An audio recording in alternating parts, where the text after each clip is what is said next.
नमस्कार, मैं सुनील मयेकर। आज काफ़ी दिनों के बाद ये वीडियो बना रहा हूँ। अभी एक नया ट्रेड चालू हो गया कंपनी में, ले ऑफ का। आज कंपनी एम्प्लॉय को निकाल रही है। वो निकाल रही है, कैसे निकाल रही है? उनको इमीडिएट बोल रही है 2 घंटे में आप लैपटॉप जमा कर दो और जो भी आपका सेटलमेंट है वो कर लो। आपको 3 महीने के नोटिस पीरियड पे हम लोग निकाल रहे हैं। क्यों बोल रहे हैं? तो बोलते हैं कि कॉस्टिंग में नहीं बैठ रहे। आप मुझे बताइए कि जिस बंदे ने इस नौकरी के भरोसे पे हाउसिंग लोन लिया हुआ है, शादी की है, अपने बच्चों के एजुकेशन के बारे में वो प्लान कर रहा है और अचानक कंपनी ऐसा बोल देती है कि भी आप अपना दूसरा जॉब देख लो और हम आपको 3 महीने का जो भी सैलरीज दे देंगे और आप अपना जॉब ढूंढ लो दूसरा। तो ये कहाँ का न्याय है? और दूसरी बात, इस पे गवर्नमेंट कुछ सोच भी नहीं रही है। जब एक बंदा काम पे लगता है और ऑटोमेटिकली उसकी सैलरी में से पीएफ कट जाता है, 33% इनकम टैक्स उसका डिडक्शन हो जाता है।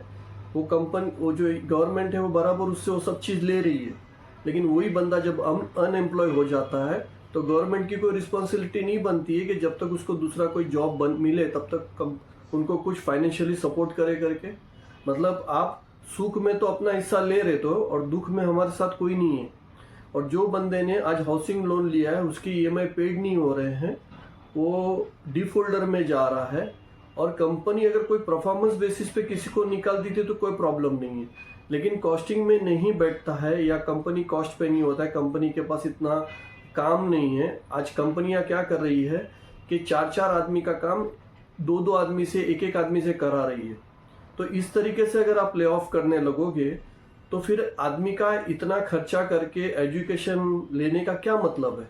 और जो माँ बाप ने अपना घर गिरवी रखकर अपना एजुकेशन के लिए, बच्चों के लिए लोन लिया हुआ है, लोन लेके बच्चों लोगों को अच्छी अच्छी क्वालिफिकेशन दी है, डिग्रीज दिलवाई है, और अब मालूम पड़ रहा है कि बच्चों को कंपनी बोल रही है कि भाई आप अपनी 3 महीने का सैलरी ले लो और आप अभी हट जाओ। मतलब 3 महीने की सैलरी देने के हिसाब से वो लेबर लॉ के हिसाब से बाहर निकलना चाहते हैं। लेकिन मुझे समझ में नहीं आ रहा है एचआर वाले क्या कर रहे हैं। अगर वो आदमी का परफॉर्मेंस सही नहीं है और आप उसको निकाल रहे हो तो समझ सकते हैं, लेकिन इस तरीके से अगर किसी को इमीडिएट बोल देंगे कि हम आपको 3 महीने की, जब वो अपॉइंटमेंट लेटर देते हैं तो अपॉइंटमेंट लेटर में लिखा होता है कि अगर कंपनी को उनको निकालना है तो 3 महीने का वो सैलरी देके उसको निकाल देंगे। तो लेबर लॉ के वो क्लोज में से वो बाहर आ जाते हैं। तो ये करने से उनको कोई जवाबदेही नहीं है। आप मुझे बताइए, जिस बच्चों को माँ बाप ने कर्जा लेके पढ़ाया हुआ है, अपने गहने गिरवी रख के पढ़ाया हुआ है, अपना घर गिरवी रख के पढ़ाया हुआ है, क्यों पढ़ाया? कि भाई जो परिस्थिति में हम निकले हैं, हम तकलीफें निकले, तो कम से कम मेरी औलाद इस चीज को फेस नहीं करे। और आज की कंडीशन में यह हो रहा है कि वो लड़का काम पे जा रहा है, उसको ये नहीं मालूम कि वो शाम को उस नौकरी पे है कि नहीं। तो ये कौन सा न्याय हुआ?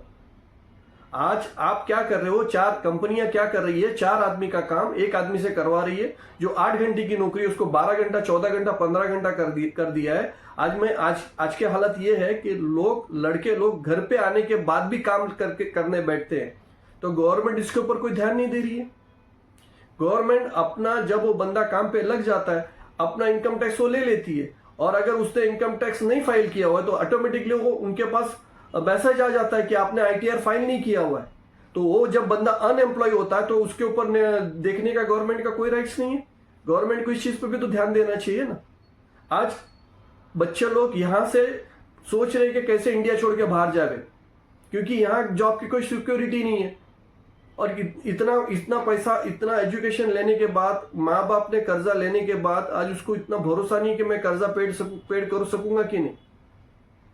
तो मेरी सभी गवर्नमेंट से रिक्वेस्ट है, प्लीज कंपनी के अंदर ऐसा नॉर्म्स डाल दीजिए कि भी एक बंदे को अगर आप हायर करते हो तो कम से कम आपको इसको इतने साल रखना पड़ेगा।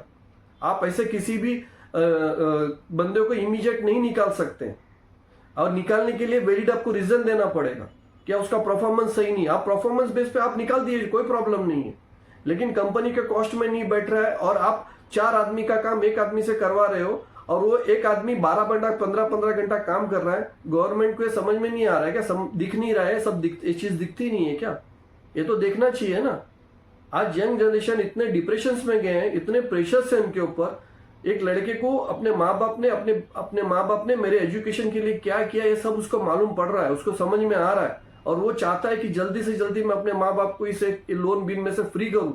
लेकिन आज सिचुएशन ऐसी है कि वो खुद इस चीज को कुछ नहीं कर सकता। तो मेरे को गवर्नमेंट से एक रिक्वेस्ट है, प्लीज आप इस चीज पे जरा ध्यान रखिए कि ये जो हो रहा है ना, वो लिटरली यंग जनरेशन के ऊपर बहुत अन्याय